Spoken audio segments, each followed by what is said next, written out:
Hi friends, அஸ்ஸலாமு அலைக்கும். இன்றைக்கி வாங்க நம்ம ஹெல்த்தியான குழந்தைங்க விரும்பி கேட்டால் செஞ்சு தரக்கூடிய அளவுக்கு ஒரு சூப்பரான வீட்டிலேயே பரோட்டா செய்யலாம். கோதுமை மாவில் நான் 2 கப் இந்த கப் அளவு எடுத்துக்கிறேன். சாஃப்ட்னஸ்க்காக 2 டேபிள் ஸ்பூன் அளவுக்கு நெய் விட்டுக்குங்க.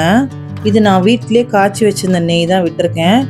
ஒரு அரை டேபிள் ஸ்பூன் அளவுக்கு உப்பு சேர்த்துக்கலாம். இதுக்கு தேவையான அளவு 2 டேபிள் ஸ்பூன் அளவுக்கு தயிர் எடுத்திருக்கேன். புளிப்பில்லாத தயிர் எடுத்துக்கோங்க. இப்போ இந்த மாவில் எல்லா இடத்துலையும் இந்த நெய்யும் தயிரும் உப்பெல்லாம் நல்லா ஸ்ப்ரெட் ஆகிற அளவுக்கு நல்லா கையில் நல்லா கை விட்டு நல்லா பிசைஞ்சு எடுத்துக்கலாம். நல்லா எல்லா மாவும் எல்லா இடத்துலையும் படுற அளவுக்கு பிசைஞ்சிக்கிறேன். இதுக்கு தண்ணி நம்ம டோக்கு தகுந்த மாதிரி நான் கொஞ்சம் கொஞ்சமாக ஊற்றி நான் பிசைஞ்சு எடுத்துக்கிறேன். ஏன்னா எடுத்தோடனே தண்ணி நிறையா ஊற்றிடாதீங்க, அப்புறம் மாவு ரொம்ப பிசு பிசுன்னு ஆகிடும். அதனால் நான் கொஞ்சம் கொஞ்சமாக தண்ணி விட்டு நல்லா பிசைஞ்சு எடுத்துக்க போகிறேன்.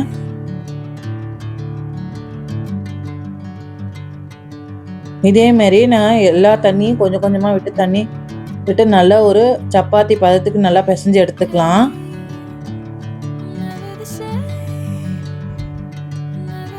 பரோட்டான்னு கேட்டால் கடையில் வாங்கி தரதை விட இந்த மாதிரி நம்ம வீட்டில் கோதுமை மாவில் பரோட்டா செஞ்சு கொடுங்க.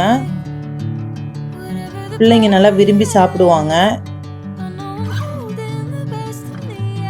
இதே மாதிரியே எல்லா மாவையும் நான் கொஞ்சம் கொஞ்சமாக தண்ணி விட்டு எல்லா மாவையும் நான் பிசைஞ்சு எடுத்துக்க போகிறேன். இப்போ பாருங்கள், கொஞ்சம் டோலாக எல்லாம் மிக்ஸ் ஆகி ஒரு மாவு பதத்துக்கு வந்தோடனே 2 டேபிள் ஸ்பூன் எண்ணெய் விட்டு இது நல்லா அடித்து பிசைஞ்சுக்கோங்க. எந்த அளவுக்கு நல்லா பிசைஞ்சு எடுக்கிறோமோ அந்தளவுக்கு மாவு நல்லா சாஃப்ட்னஸ் கொடுக்கும்.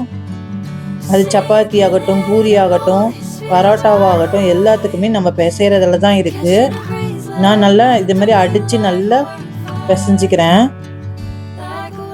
இப்போ நல்லா பிசைஞ்சு வந்ததுக்கப்புறம் இது மேலே ஒரு டீஸ்பூன் அளவு எண்ணெய் விட்டு நல்லா ஸ்ப்ரெட் பண்ணி விட்டு மாவு காயாமல் இருக்கணும். அதுக்காக ஸ்ப்ரெட் பண்ணி விட்டு ஒரு ஈரத்துணியை போட்டு இது மேலே மூடி வச்சிடலாம். அப்போ தான் மாவு ட்ரை ஆகாது. இது 1 ஹவர் நல்லா ஊறட்டும். இப்போ 1 ஹவருக்கு அப்புறம் நான் எல்லா மாவையும் உருண்டை பிடிச்சி எடுத்துக்கிட்டேன்.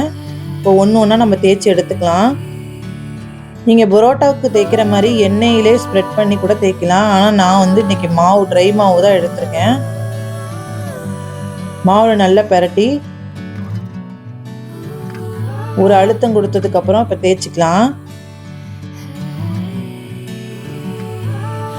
உங்களுக்கு எந்த அளவுக்கு அகலமாக வேணுமோ அந்த அளவுக்கு நல்லா, எந்த அளவுக்கு நீளமாக தேய்க்க முடியுமோ அந்த அளவுக்கு நல்லா நீளமாக தேய்ச்சி எடுத்துக்கோங்க.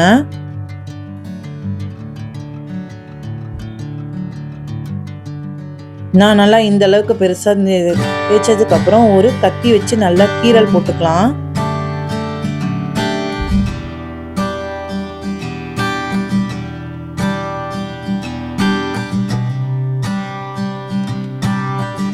கீரல் போட்டு இது எல்லாத்தையும் நம்ம ஒன்று சேர்த்து இப்போ நம்ம புரோட்டாவுக்கு எப்படி அடிப்போமோ அதே மாதிரியே நல்லா இதை அடித்தோம் அப்படின்னா கொஞ்சம் நீண்டு வரும்.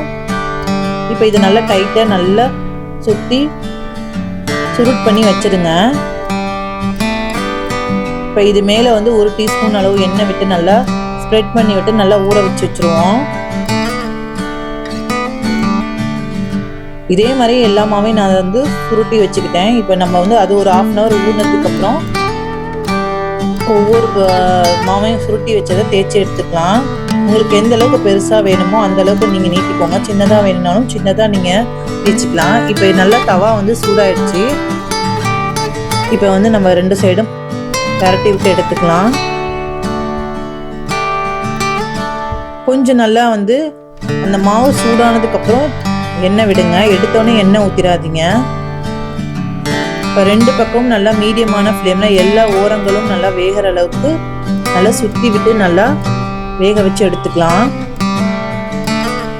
இப்போ பாருங்கள், நல்லா நான் திருப்பி போட்டு எல்லா பக்கம் சுற்றி எடுத்துக்கிட்டேன். இப்போ 2 புரோட்டாவை சேர்த்து நல்லா அந்த சூட்டோடே நம்ம அடிச்சுக்கலாம். இந்தளவுக்கு நல்லா அடித்தோன்னா ரொம்ப சாஃப்டாக இருக்குது. இப்போ இதுக்கு நீங்கள் சிக்கன் குருமா, பன்னீர் கிரேவி எது வேணாலும் வச்சுக்கலாம். நான் இன்னைக்கு சிக்கன் கிரேவி தான் வச்சுருக்கேன். உருளைக்கிழங்குலாம் போட்டு இதே மாதிரியே நீங்களும் வீட்டில் குழந்தைங்களுக்கு ஹெல்த்தியான வீட் பரோட்டா செஞ்சு கொடுங்க. மறக்காமல் என்னோட சேனல் பிடிச்சிருந்தா லைக் அண்ட் சப்ஸ்கிரைப் பண்ணுங்கள். நெக்ஸ்ட்